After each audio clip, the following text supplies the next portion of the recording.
وهنا ننتقل إلى استضافة خاصة لنجمة الشاشة اليمنية. رحبوا معي على هذه المنصة بالفنانة المتألقة والمختلفة تماما رغد المالكي. هلا يا رغد، مرحبا. اهلا وسهلا. كيف حالك؟ والله الحمد لله تمام. امور طيبة؟ بالجميع منورين. الله يسعدك يا رب.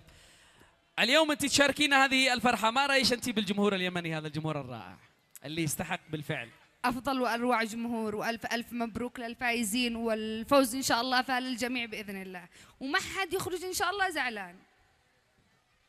رغد، طبعا هذا من الجمهور، يعني انا بسأل باسمكم ايها الجمهور الرائع.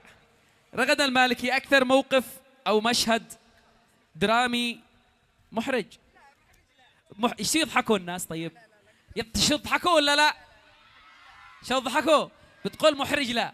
طيب ايش يا رغد؟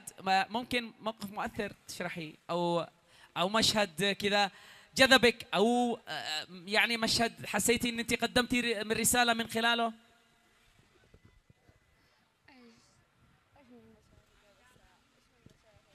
اتذكري.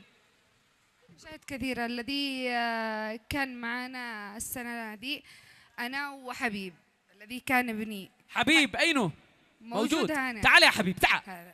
جي يا حبيب، جي لهنا حبيبي يا حبيب، تعال حيوا معي حبيب، هذا الولد الرائع الذي يستحق كل الحب وكل التقدير. أيوة، ما هو الموقف يا رغد؟ هذا أكبر قصة مؤثرة وأكثر إنسان أو طفل مكافح.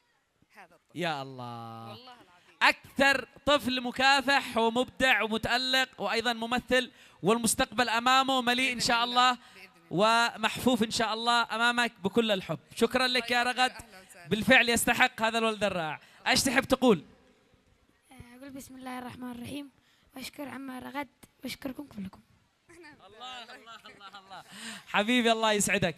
طيب ايش تحبي تقولي بهذه المناسبة؟ اليوم تشوفي توفير هيبر قدم الجوائز اللي بالفعل تليق بهذا الجمهور الرائع، واحنا في السحب الثالث، وجوائز سيارات، جوائز قيمة، جوائز متميزة بيقدموها توفير هيبر. ايش رأيك انت في مثل هذه المهرجانات اللي بتشجع المستهلكين وبتشجع الناس ايضا انهم يستهلكوا ثقافة الاستهلاك الجيد؟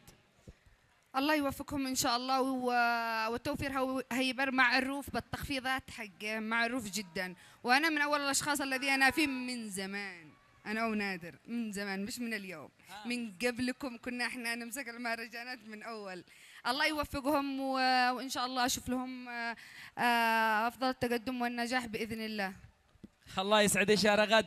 تحية للفنانة الجميلة والأنيقة والرائعة رغد المالكي التي تستحق كل الحب وكل التقدير وكل هذا الجمال والبهاء، وأيضا لحبيب المتميز النجم الساطع القادم إن شاء الله بقوة في عالم التمثيل والدراما، والجميع معك إن شاء الله طالما هناك بالفعل ناس يشعروا بالإبداع والإنسانية، فلا قلق ولا خوف على الفن والتمثيل، إلى الأمام دائما. شكرا جزيلا.